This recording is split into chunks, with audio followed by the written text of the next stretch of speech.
Don't worry, this really is the B8 Passat. It may look like the 7th generation, but in fact, it's the 8th generation. It's completely different underneath and supposedly different from the outside.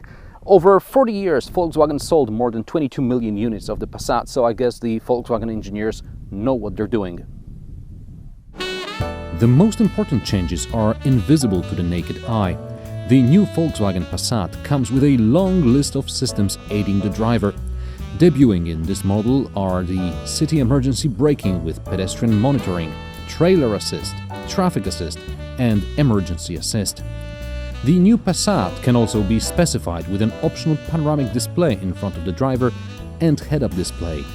Under the bonnet, there is a range of new engines which use up to 20% less fuel than the powertrains they are replacing. Better fuel economy is achieved partially due to lower mass of the car, up to 85 kilograms less than in the previous model. From the outside, the B8 dimensions are similar to B7, but the wheelbase is a whopping 8 centimeters longer.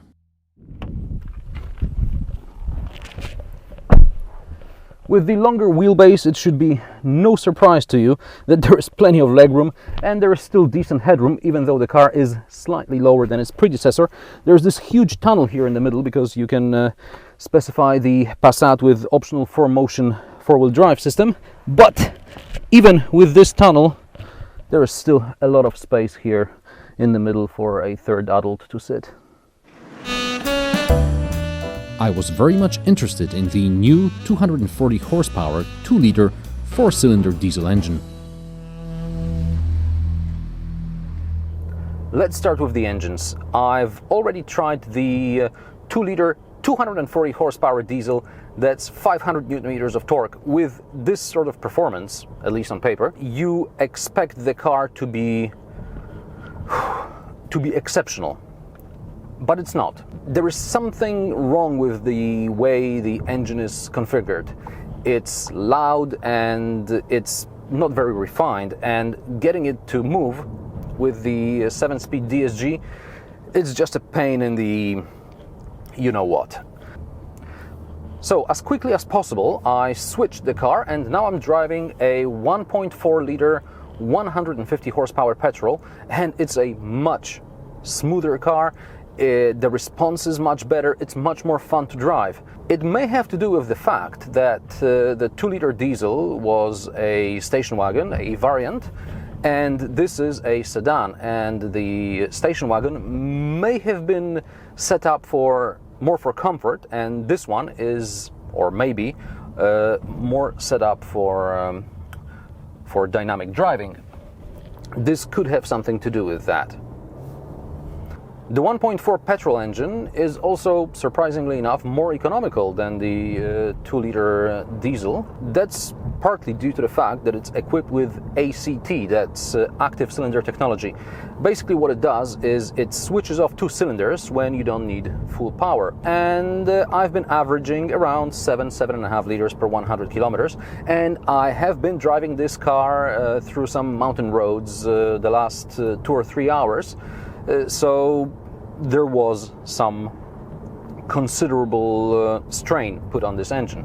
In case of the diesel, if you want to drive it just a little bit enthusiastically, all of a sudden you're doing 8 liters, 8.5 liters per 100 kilometers. As I said before, you can specify the Passat with all sorts of new gadgets, new high-tech gadgets. So for example, you can get the virtual cockpit like you have in Audi TT. That's instead of analog speedo and analog rev counter, you get a whole wide screen with digital speedo, digital rev counter, and sat-nav in the middle, or whatever else you want to display there. And you can make the display, the central display, even bigger, especially for sat-nav, so theoretically you see more and better. However, in Audi TT, I get it, this is your only infotainment system display. Here, I have a display in the middle, or I can specify a display in the middle. There are 2 displays and 4 different infotainment systems. And I don't really need the one here in the middle. I don't need the map here, especially that it's I don't know, it makes me a bit queasy, if you know what I mean. I don't like stuff moving about here in the middle. It's just too much. So I think I prefer to stick to regular sat-nav and regular dials, which, by the way, make the whole car look more familiar. And perhaps this is what makes the Passat such a great proposition, because you feel familiar in this cockpit from generation to generation. Other tech that you can specify with this car is, for example, the parking assistant for a trailer. Let me show you how it works. So you put the car in reverse. Sure. Start the parking assistant. Exactly. You see, he has a new instrument coming up. Yep. We drive the car by joystick now. The car-trailer combination goes to the left if you push the joystick to the left, without thinking about what to do on the steering wheel. Very important thing. Same thing goes for the right side. If you push back, the car goes where the trailer is aiming. So let's do push back. So right now I'm aiming the trailer. Yes, we're just aiming with the trailer. That's what we do. Okay. And just release the brake. Top speed is 3 kilometers an hour. You have to be on the brake when you reach that speed, because otherwise the car will be faster, and then the car will be complaining about you going too fast. All right.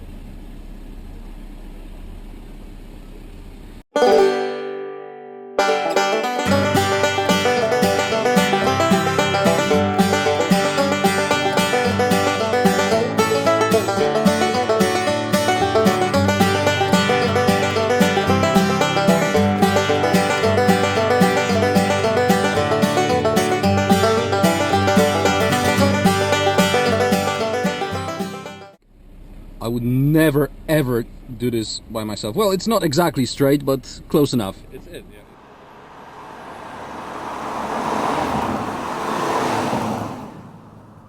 Other tech includes active cruise control with lane assist. It's the sort of lane assist that corrects your driving inputs to keep you in the middle. And you can also specify it with city adaptive cruise control, so even at city speeds, this thing will sort of drive the car for you. Well, almost, because you have to keep your hands on the wheel. There are also many sensors, and I'm not talking about just parking sensors or the radar. There is also a camera which will warn you that there is a hole in the road, for example. But if you find all this a bit overwhelming, don't worry. You don't have to specify all these new high-tech gadgets. And I'm a sucker for gadgets, but for example, when I saw the digital display in the car and when I drove the car with the digital display, I thought, it's not for me. So I can have my Passat with the regular speedo, regular rev counter, and that's just fine. It's a good car the way it is. It handles great, it's quiet, it's comfortable. What more do you need? Prices of the new Volkswagen Passat B8 start at around 26,000 euros for the sedan and 27,000 euros for the estate.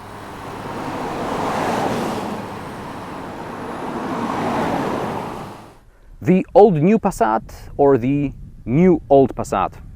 It doesn't matter, because there is something here for everyone. If you want a car packed full of gadgets, I give you the B8 Passat.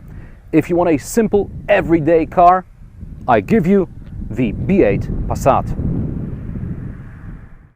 Watch more of my reviews and subscribe to my channel. New reviews every Friday. Comment, rate and share. You can also follow me on Facebook, Instagram, Twitter and Google+. You'll find all the links in the description below. Thanks for watching, and I'll see you next time.